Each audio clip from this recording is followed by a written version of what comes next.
All right, welcome back. So today we've got one of our new projects we're going to get started on, and I'm over here in the new workshop this morning. It's October 31st, so it's Halloween. We'll see if this thing's going to play any tricks on us, or if it's going to be a treat. That's one of my biggest disappointments right there, is that screen's busted. This thing was set up to be able to do turn signals and all kinds of information coming back on the screen, speed, RPM. I don't think any of it works now, but the screen, when you put power to it, it sort of lights up, but it doesn't display anything. So I think it's toast. I can't find a replacement for it.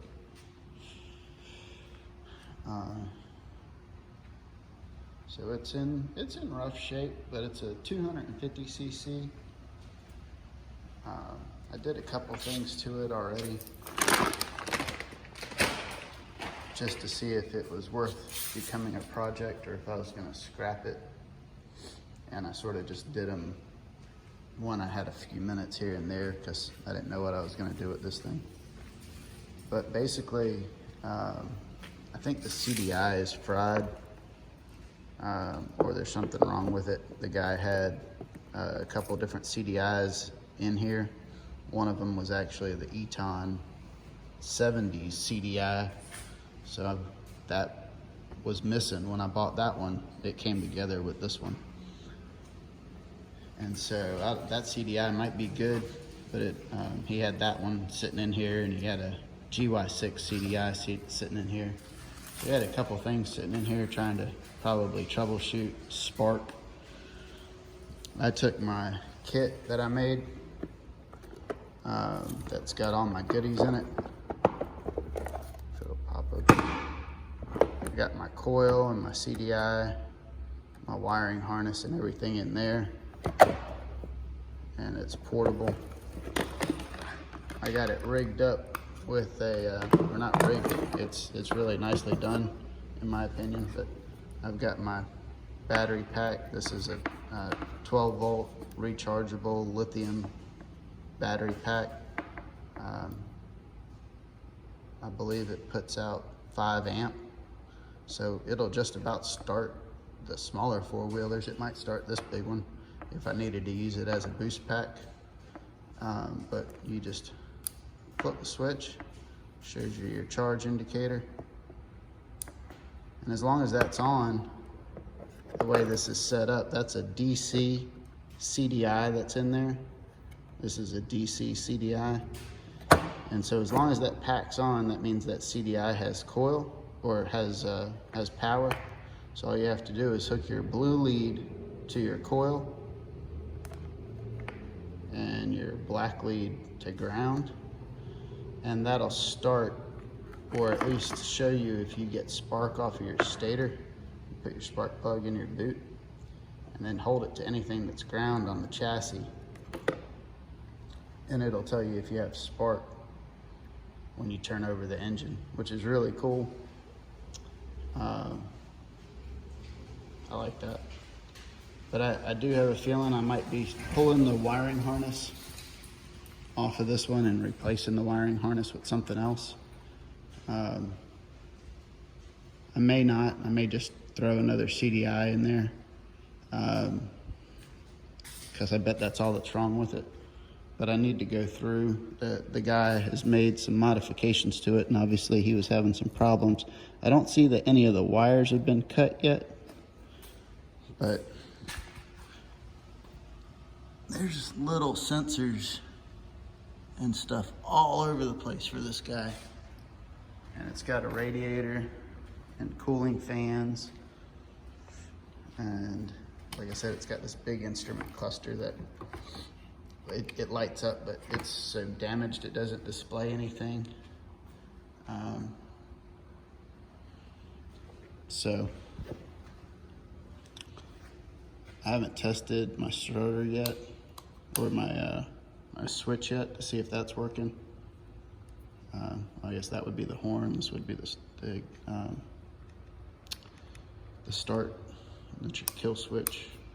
So that's busted and cracked. The headlight looks to be frozen. Parking brake, that's not even hooked up. Master cylinder smashed. So the best thing about this is definitely the frame and hopefully the engine. Like I said, I hooked my DC box up and I know that the coil or the stator is good. It gave me spark, but that doesn't mean that anything else is good or gonna work. I know the carburetor needs to be redone. One of the things I did along the way was I wanted to check the oil, and so I unscrewed the oil cap, which I should have done when I bought it, but it was dark and I really wanted the 70 and I wanted this, but as long as I got one that worked, I was happy. And I got the 70 running already, so I've just been tinkering with this one, hoping that it worked, and if it did, it would be a bonus. But so I went and unscrewed the oil dipstick, and I wanted to check the oil, and when I unscrewed it, oil and gasoline mixture started pouring out of the dipstick hole. Apparently at some point the carburetor seat probably got stuck in an open position,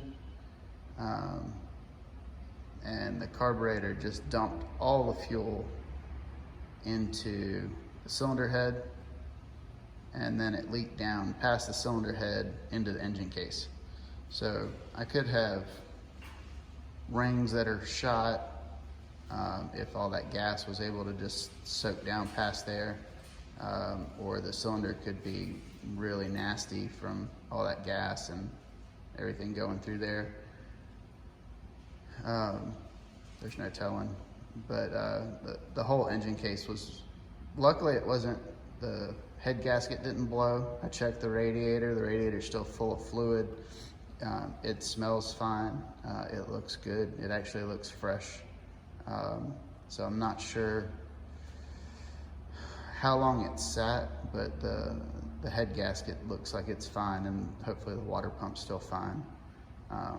But that's what I was initially, I was like, the radiator head gasket blew, and that's why the guy wasn't riding it. But looks like it was gasoline. The gas tank's completely empty, and so I'm pretty sure all the gas went through the carburetor into the cylinder head and then went past the cylinder down into the engine case. Because it almost filled my oil change bucket when I drained it all. And so once I got all that flushed, I let it sit for a good day and everything drip out of it. And then I filled it back up with new fresh oil and capped it off, but I haven't tried to turn it over since then. So I think that's going to be my next thing to do, is probably pull off the carburetor and see if I can squirt a little fuel down in there and see if it'll start, because I know I got spark. So see if I've got any combustion. It sounds decent when the engine turns over. It doesn't sound like clankety clank, so that's a good thing. It doesn't sound like, you know, a handful of marbles in a metal basket, which I was happy to hear. So we're just gonna have to see what happens. This is a variation of a GY6 engine. It's a 250cc, but it has the same CVT style transmission, and a lot of the stuff is the same. This engine's on the Can-Am DS 250. It's on the Eton, what is this, Vector, or something like that, Eton Vector 250. It's on the Kimco's, the 250s in that series. It's on a couple different bikes. I'll try to list everything that it's related to. But I was told and talked to some people, And I could almost take all the plastics off of here, all the Eton plastics, and put the Can-Am DS50 or DS250 plastics on here and make it look exactly like a Can-Am DS250. So I priced out all the plastics to replace everything, headlights, everything, and I could do it in black on this one with the Viper plastics, and it'd be about $400. I think it'd look pretty slick. So if I can get it running, I might do that, but that would be investing a lot of cash in this, but just for appearance. So I don't know if I want to do that, but I can get it running first. Like I said, I may end up changing out the wiring harness. I've obviously got to do some repairs. This is like a chisel or something. They have bolted on to the broken brake handle for the master cylinder, which is completely blown out. So that's got to be replaced. Definitely some cables, need some spray paint on some rust, but we'll see if we can get it running. I would definitely like to give it a whirl. Disc brakes on the front, disc brakes on the back. It's set up a lot like my 300EX, except for it's a little bit lower to the ground, which I sort of like. It's got a lower profile. It doesn't look as top heavy. So the 300 is really a 272, and this is a 249. This has automatic CVT transmission, like I was already saying, so you don't have to shift gears, you just sort of gas and go. And I've seen with some modifications, you drop a bigger carburetor on here and replace the exhaust, and put a pod filter on it. This thing will really haul ass. So things to think about. Like, I can live with that amount of crackage. I could really live with, if I was gonna keep it. But it had these really cool tail lights that went right here.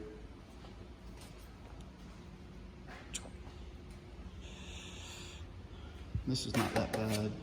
That's not that bad. This is obviously cracked. But there's a big piece of plastic that goes right here.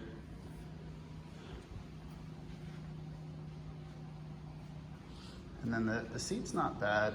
Could use recovering. You can get a new seat for like 50 or 60 bucks. So I think I priced the seat in that for $400. You get a new seat and all new plastics. So